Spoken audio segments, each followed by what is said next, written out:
আপনি যদি একটা ভালো মনের মানুষ হন তাহলে ভিডিওতে একটি লাইক এন্ড চ্যানেলটিকে সাবস্ক্রাইব করুন। আর হ্যাঁ বন্ধুরা, আমি এটা বলি যে সাবস্ক্রাইব করতে কোনো টাকা লাগে না, তাই কিপটামো না করে একটা লাইক এবং একটা সাবস্ক্রাইব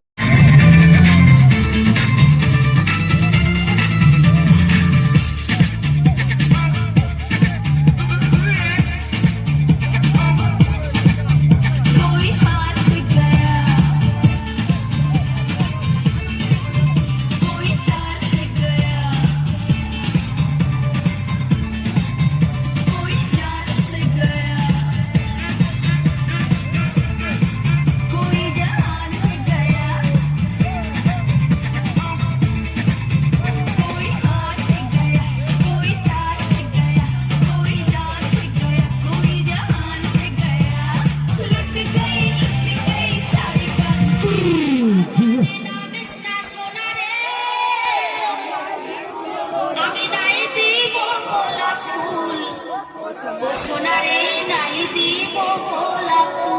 কেনে কেনে কেনে যেথা সে হাতে দিলে রে তোকে নাই দিব গোলাপ ফুল ও সোনারে নাই দিব গোলাপ ফুল মিঠন বাচ্চা আমি নাই দিব গোলাপ ফুল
DJ Rana.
जैसे चिपक दीवार से